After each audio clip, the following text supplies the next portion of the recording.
Evo nas, družimo se ponovo utorkom u našem novom serijalu Zajedno kroz bulu.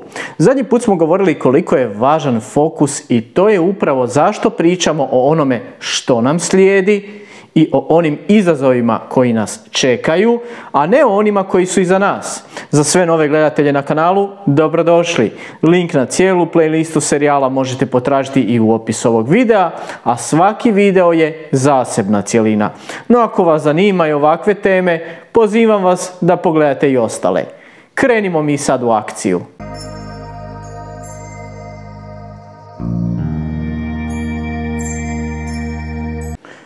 Bilo je u posljednje vrijeme upita kada uzeti profit, što mislim da je prilično individualno i ovisno o vašim ciljevima i planovima.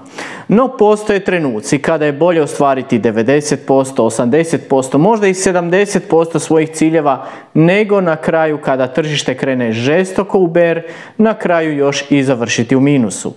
Pričali smo već da je to vrijeme kada nastupa euforija. Pojavljuju se influenceri otvorenih usta i na već napumpanim cijenama najavljuju još puta 10, puta 100, izbacuju okrugle brojke, Ethereum na $20.000, Cardano na $20, Link ide na $500 i slično.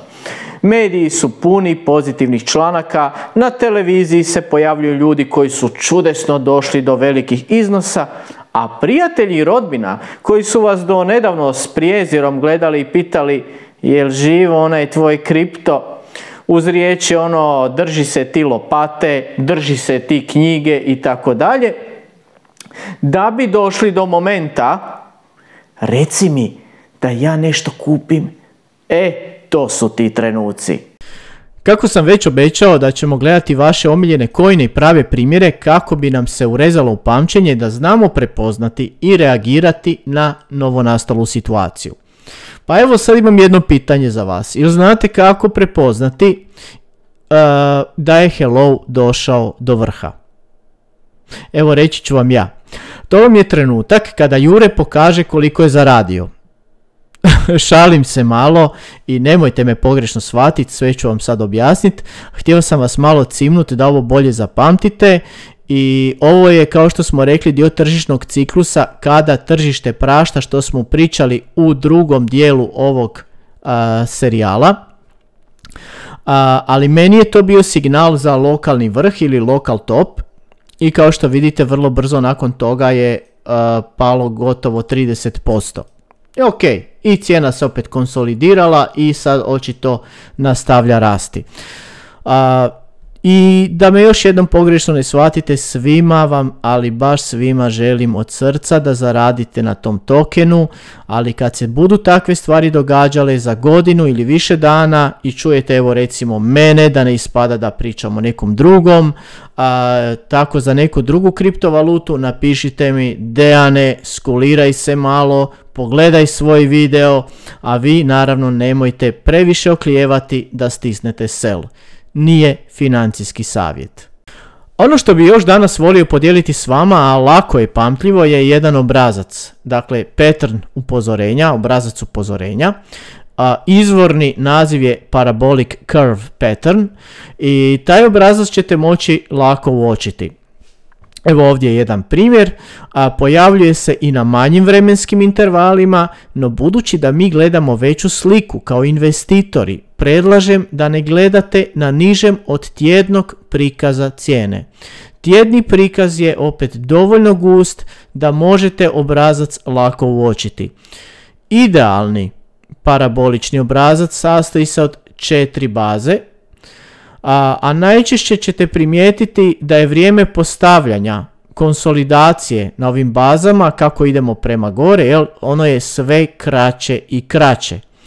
A od bazi 3, pazite, najčešće cijena kripta ili neke druge imovine može skočiti i više od duplo u najkraćem periodu. Kao što sam obećao da ćemo raditi na pravim primjerima, prvenstveno radi vas samih, tako da ih vi sami možete pronaći.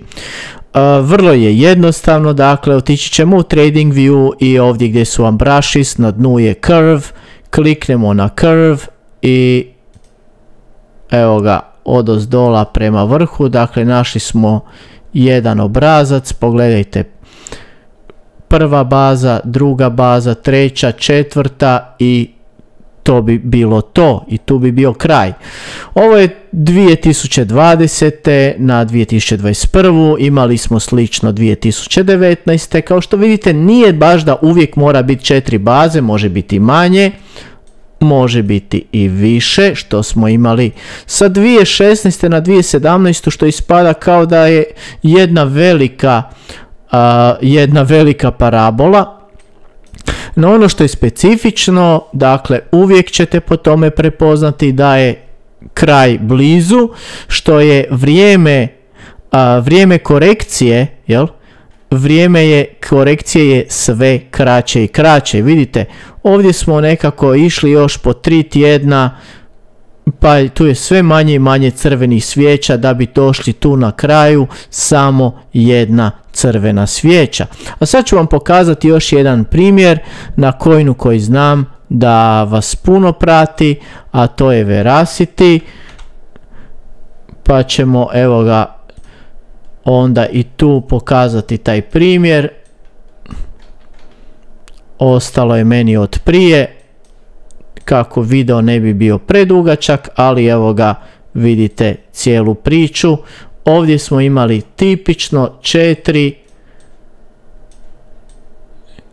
baze, prva, druga, treća, četvrta i kraj paraboličnog trenda, prva, druga, treća, četvrta i vidite upravo ovo, znači od treće do gore više od duplo je cijena skočila ili tu negdje, a ova četvrta baza ovdje se čak teško prepoznaje, budući da je korekcija je bila samo u danima. Dakle, kad bi prebacili na dnevni prikaz, onda bi svijeće dnevne neke bile crvene, a ovako ispada kao da korekcije nije ni bilo jer je svaki tjedan u biti raslo. I evo ga, znači to bi bilo to. Dakle, ništa od ovog nije uklesano u kamen da tako mora biti, ali što više imamo jednostavnih znakova, to ćemo bolje odreagirati. Jer možda ćete se naći u trenucima kada nećete htjeti sami sebi priznati da je tržište na prekretnici. Ali kada budete vidjeli da imate jako puno znakova koji upozoravaju na to, shvatit ćete da je kraj blizu. Shvatite to kao prometne znakove. Vi biste negdje odvozili da stignete što prije, dali malo gasa, ali kaže oprez, divljač na cesti, opasnost od odrona, oštar zavoj itd. Dakle, rizik se povećava. Toliko od mene za danas, slobodno ostavite pitanja u komentarima, u utorak slijedi nastavak, a ako vam je video bio koristan, naravno nemojte zaboraviti stisnuti like, pretplatite se na kanal da ne propustite budući sadržaj, ne zaboravite provjeriti u opisu videa kako još možete podržati kanal ako to želite. Hvala na vašem vremenu i vidimo se u nekom novom videu. I probajte sami pronaći koji primjer parabole na vašim omiljenim kriptovalutama. Pozdrav!